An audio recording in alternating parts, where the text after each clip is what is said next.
I broke the village rule. Now the curse hunts my family. Hey everyone, welcome back to the channel.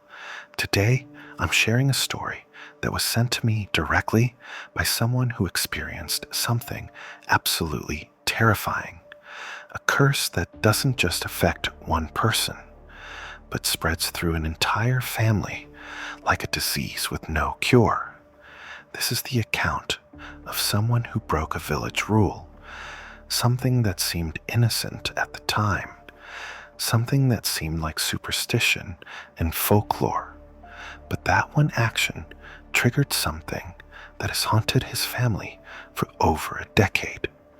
The story takes place in a small village in the Cordillera region of the Philippines, in an area where old traditions run deep and where people still understand that some rules exist for reasons that go beyond simple superstition. By the end of this video, I'll explain the cultural and spiritual significance of village rules in the Philippines and why breaking them can carry consequences far beyond what most of us in the modern world would ever imagine. But first, let me tell you what happened when one man decided that old traditions didn't apply to him anymore. My name is Daniel. That's not my real name, but I need to keep my identity private for reasons that will become clear. I'm a Filipino Canadian, born in Canada to immigrant parents, but with family still living in a small village called Dampog in the Cordillera region of Benguet province. The village sits high in the mountains, surrounded by thick forests and terrain that seems almost untouched by the modern world. Maybe 2,000 people live there, all interconnected by family or blood relation, all bound by traditions that have existed for generations. I didn't grow up in Dampog. I was raised in Vancouver by my parents, who had left the village in the 1980s, seeking better opportunities. I visited occasionally as a child, but my strongest memories are from my teenage years, when I spent 2 summers in the village with my cousins. By the time I was 18, I had all but forgotten about Dampog. It seemed like a relic of my past, a place that belonged to my parents' generation, not to someone who had grown up in modern Canada. But in 2011, my father became ill, cancer. When he passed away in 2012, my mother wanted to return to Dampog for an extended period. She wanted to be close to her family, wanted to grieve in the place where she'd grown up. She convinced me to come with her for a few months. I was reluctant. I had a job, a life in Vancouver, but I owed my father that much. I took a leave of absence and flew back to the Philippines with my mother. That decision would change everything. The village hadn't changed much in the 20 years since I'd last visited. The same narrow roads, the same wooden houses, the same sense of being separated from the modern world. My mother's family welcomed us warmly, and we settled into my grandmother's house, a traditional structure made of hardwood and thatch, with a kitchen that still used a wood-burning stove. Within a few days, I had fallen back into the village rhythm. Early mornings, simple meals, long afternoons, listening to my relatives tell stories about village life.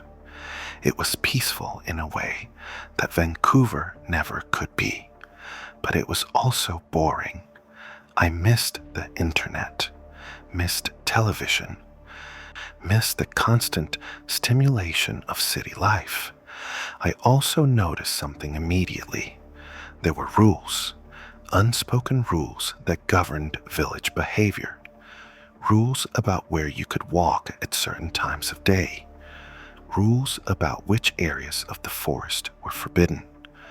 Rules about how you spoke to elders, how you conducted yourself in public, what you could and couldn't do on certain days of the week. My grandmother explained some of them to me, but not all. Some rules you don't need to understand, she said in Ilocano, the language of our region. You just follow them. They protect us. Protect us from what? I asked, thinking she was being dramatic. She didn't answer directly.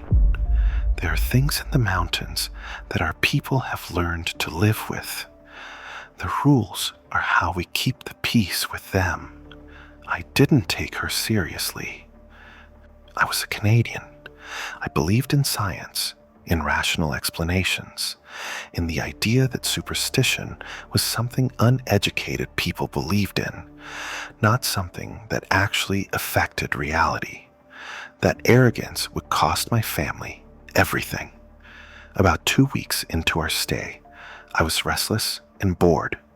The village was beautiful, but there was nothing to do. My cousins had to work. My mother was occupied with her grief and family obligations, and I was left with long stretches of empty time. I decided to go hiking. There was a trail that led up into the mountains behind the village, a route that supposedly led to a waterfall. My cousin Maria had mentioned it one evening.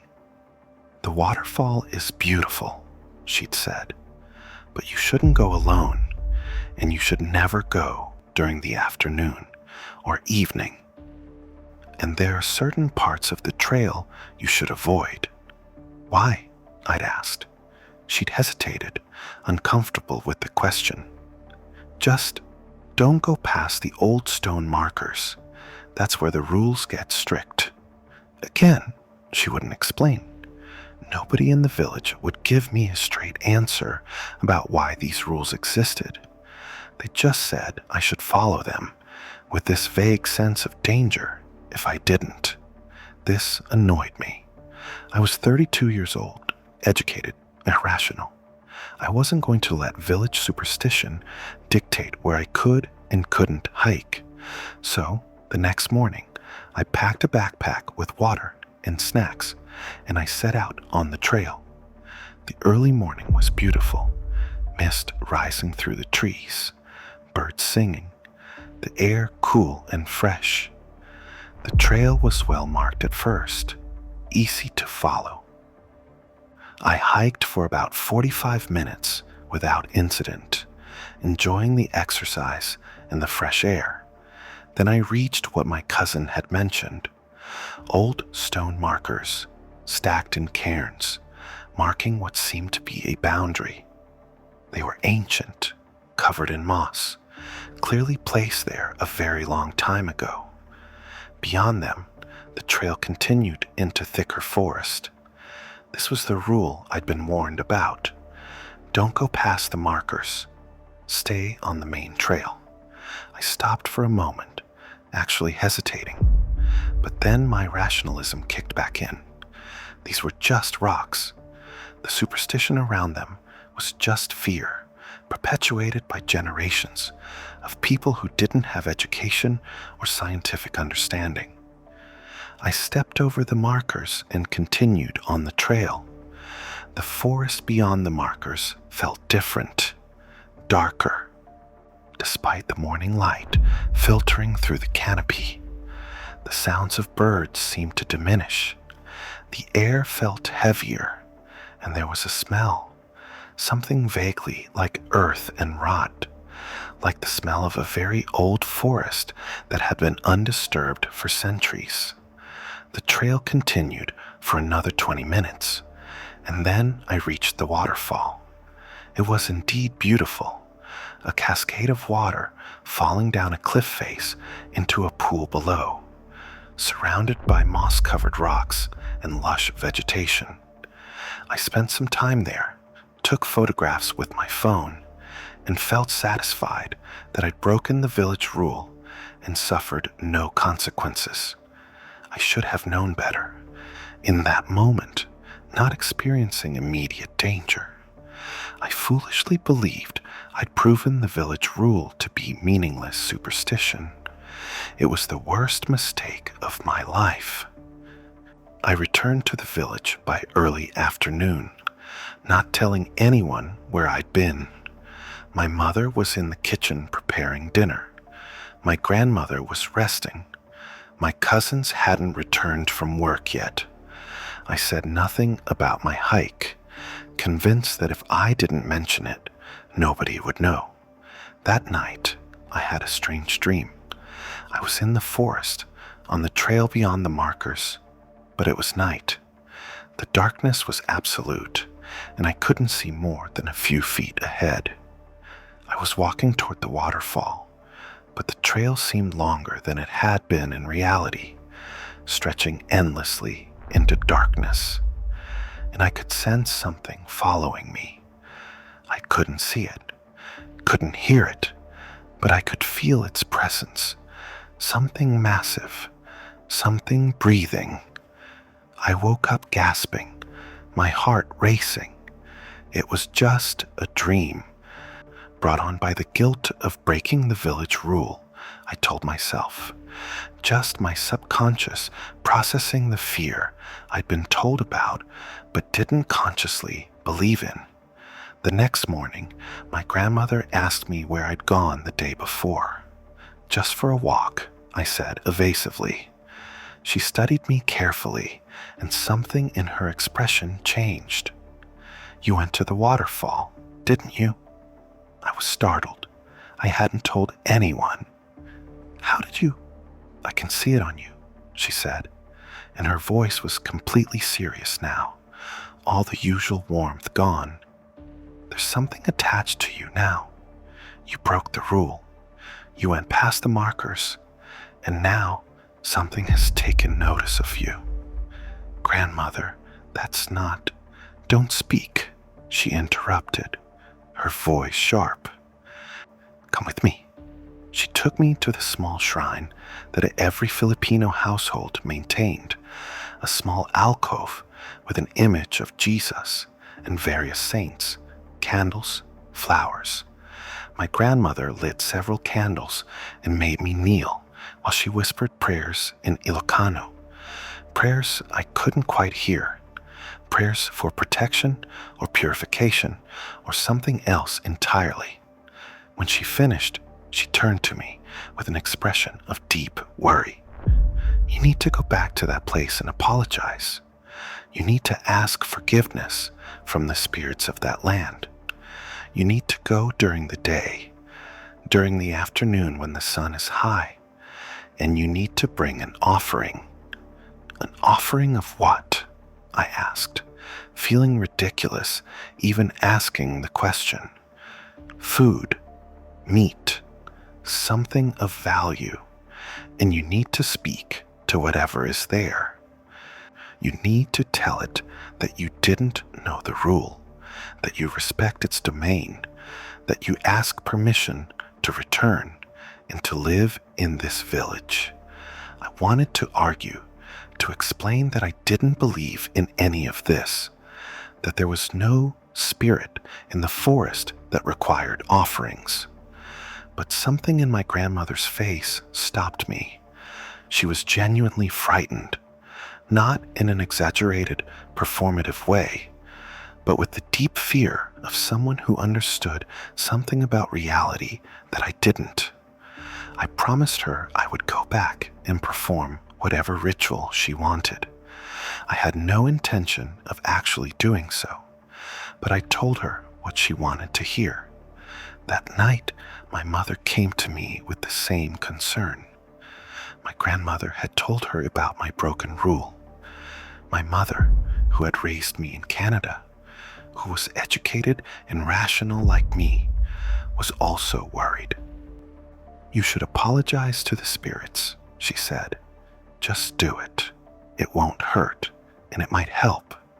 Mom, you don't actually believe in... I grew up in that village, she interrupted. I have seen things that I can't explain rationally, and I saw what happened to people who broke the rules. Just go back and apologize, please. Something in her voice convinced me, not that the ritual would actually accomplish anything, but that it would ease her worry. So I agreed, and the next afternoon, I packed some cooked meat and rice into a plastic container, walked back up to the waterfall, went past the stone markers, and left the offering on a rock near the water. I didn't speak to any spirit. I didn't say any prayers. I just left the food there, feeling foolish the entire time, and walked back to the village. I thought that would be the end of it. It wasn't the end. It was the beginning. That night, my cousin Manuel, my mother's brother's son, someone I was close to, got into a car accident. He was driving home from work when his truck suddenly swerved off the road for no apparent reason. He survived, but the truck was totaled, and he broke his arm in 2 places.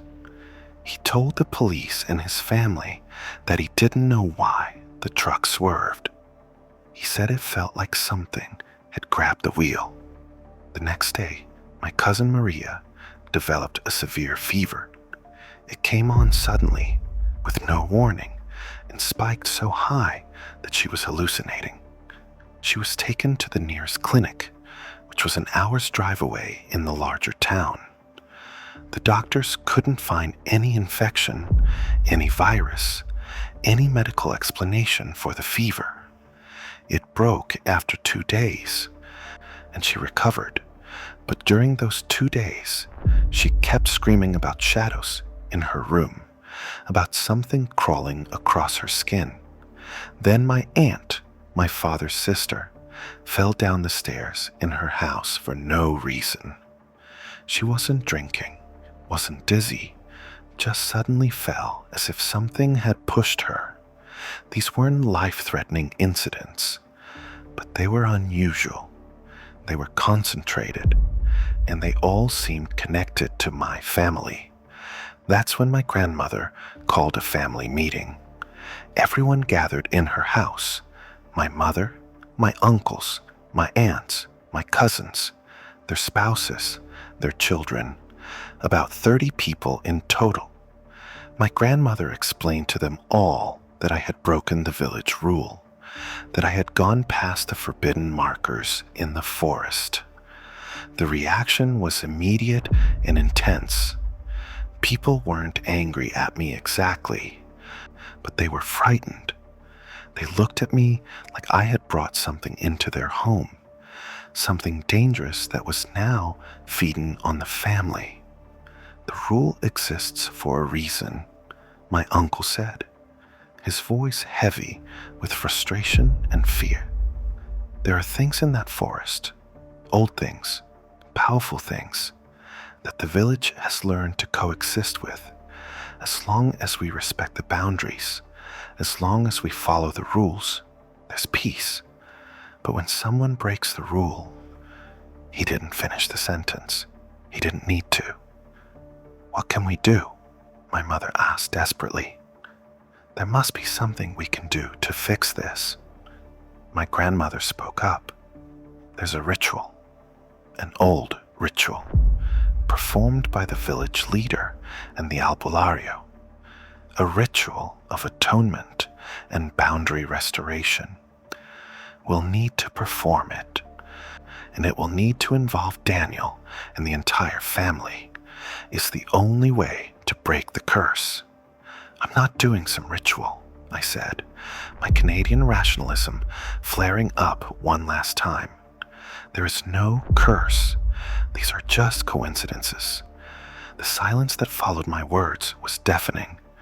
People stared at me with expressions of shock and dismay, as if I had just admitted to something far worse than breaking the rule. My mother grabbed my arm, her grip tight and painful. You will do whatever ritual your grandmother says, she said quietly, her voice carrying a tone I'd never heard from her before. You will do it, and you will do it with respect, or so help me God, I will never speak to you again. I'd never seen my mother angry before. I'd never heard her speak to me that way. And for the first time since this started, I felt genuine fear. Not fear of supernatural curses, but fear of my family. Fear of what was happening to them because of what I'd done. "Okay," I said quietly. "Okay, I'll do the ritual." The ritual took place 3 days later at dusk in a clearing in the forest, but not past the markers. The clearing was on the village side of the boundary, a sacred place where such rituals apparently took place. The village leader, an elderly man named Tomas, who served as the community's spiritual authority, was there. So was the Albularyo, a woman named Luisa, who had lived in the village for 68 years and served as its healer and spiritual practitioner.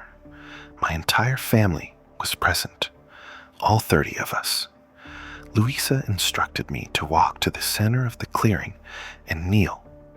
I did, feeling self-conscious and foolish, but also deeply uncertain now. Something about the fear in my family's eyes, the seriousness with which they all took this, made me question my rationalism. Tomas and Luisa performed a ceremony that lasted about an hour. There was chanting in a language I didn't recognize, not Ilocano, but something older, something that sounded like it came from the region's indigenous Ibaloy heritage. There were offerings of food, flowers, incense made from burning herbs. There was water, blessed water apparently, that was sprinkled on me and on the boundary markers. Throughout the ceremony, Tomas and Luisa spoke to something that I couldn't see. They explained that I had broken the rule unknowingly, that I had not meant disrespect, that I was asking forgiveness and permission to live in the village. They asked the spirits to accept the family's atonement and to release the curse that had been placed on them. As the sun set and the ceremony continued, something strange happened. The air around us seemed to change. It became heavier, thicker, almost like the air was becoming a physical presence. The forest around us, which had been full of the normal sounds of evening, went completely silent. No birds, no insects, no rustling leaves. Complete silence. Then I heard it. A sound like wind, but directed, purposeful, moving through the clearing. And beneath the sound of wind, I heard something else. A voice or voices, speaking in that same ancient language. Not aggressive or angry, just speaking, communicating. Thomas and Luisa continued their ritual, and gradually the presence around us seemed to diminish. The air became lighter. The sounds of the forest returned. The ceremony ended. When it was over, Luisa came to me and placed her hand on my forehead. She was an old woman, her hands rough and weathered, and her touch was surprisingly warm. "It's done," she said in Ilocano. "The spirits have accepted the atonement. But understand this." She paused, meeting my eyes. "The curse isn't erased. It's suspended. The spirits have agreed not to hunt your family as long as you honor the boundaries and the rules. But if you or any of your family members break the rules again, the curse will return. And next time, it won't be warnings. Next time, it will be fatal." I nodded, unable to speak, unable to do anything but accept what I was hearing. For the remainder of my time in Dampog, another 2 months, nothing unusual happened. No more accidents. No more mysterious illnesses. Life returned to normal. I followed every rule, asked permission before going anywhere, and kept to the designated safe areas of the village. When I returned to Canada, the incident stopped completely. Life went on. I eventually forgot, or tried to forget, the entire experience. I told myself it had been a combination of cultural misunderstanding, stress, in coincidence. The ritual was just a way for the village community to process fear and uncertainty. But my family didn't forget. My mother called me regularly, always asking the same question. You're following the rules, aren't you? You're not going anywhere you shouldn't be going. I'm in Canada, Mom, I'd say. There are no rules here. The rules follow you, she'd respond. They're part of you now. Part of the family now. I dismissed her concerns as paranoia brought on by superstition. But then, 5 years later, something happened that made me reconsider everything. My mother called me at work, her voice panicked. My younger sister, my half-sister, born after I left the village, had been in a serious car accident. She was 17. She'd been driving to school when another car T-boned her vehicle at an intersection. She survived, barely. The doctor said she should have died. The impact should have been fatal. When I went to the hospital to see her, the first thing she said to me was, "Why are you cursed?" What? I didn't understand. When I was unconscious, she said, her voice shaky, I saw something. I saw a shape, something large and angry, standing over my car, and it was pulling away, like it was going to kill me. But then it saw something and stopped, like it realized it was making a mistake. A chill ran down my spine. My sister had never been to the village. She didn't know the story of the curse. She didn't know about the rule I'd broken or the ritual that had been performed. And yet she had experienced something that suggested the curse was real and that it had somehow protected her instead of harming her. After she recovered, I asked her to describe what she'd seen more carefully. She described a shape, massive, humanoid, but not quite human, with red eyes and an aura of ancient rage. She described it as being absolutely fixed on destroying her, and then suddenly stopping, as if remembering something, as if recognizing that she was off limits. That's when I finally understood. The ritual hadn't destroyed the curse. It had transformed it. The curse no longer hunted my family to punish my transgression. Instead, it stood guard over them, protecting them from harm because they were part of its domain now. We were bound to the village rule, bound to the spirits of that forest, and as long as we acknowledged that binding, we would be protected. But the protection came with a price I would understand more fully in the years to come. Over the next decade, I noticed a pattern. My family, my mother, my sister, my cousins, all experienced unusual protection. My mother survived a cancer diagnosis that should have killed her. My cousin Manuel recovered from his broken arm with no complications, despite doctors saying he would have permanent nerve damage. My sister walked away from accidents that should have been fatal, but we all lived with constant awareness.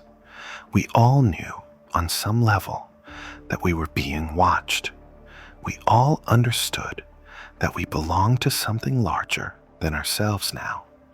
We could feel it sometimes, in coincidences that seemed too perfect, in dangers that seemed to appear and then vanish, in dreams that felt more real than waking life. And the rules, we all followed them now, without question. When I visited the village again, I never went past the markers. I always asked permission before entering sacred spaces. I always made offerings when appropriate. My entire family did the same. But more importantly, we understood that this curse, or blessing, depending on how you look at it, now extended beyond the village. The rules had become part of our DNA. My sister, despite living in Vancouver her entire life, somehow understood intuitively which places were safe and which weren't. My mother could sense when my family was in danger, sometimes before we even knew ourselves, and we've all accepted it. We've accepted that we're bound to something that most people in the modern world would call superstition, but which is actually far more real and powerful than anything rationality can explain. The worst part is knowing that if I just listened, if I just followed the simple rule and not gone past the markers, my entire family would be free. We wouldn't be bound to these rules, wouldn't be constantly aware of a presence watching over us, wouldn't have this strange burden of being protected by something ancient and incomprehensible. But we also wouldn't have the protection.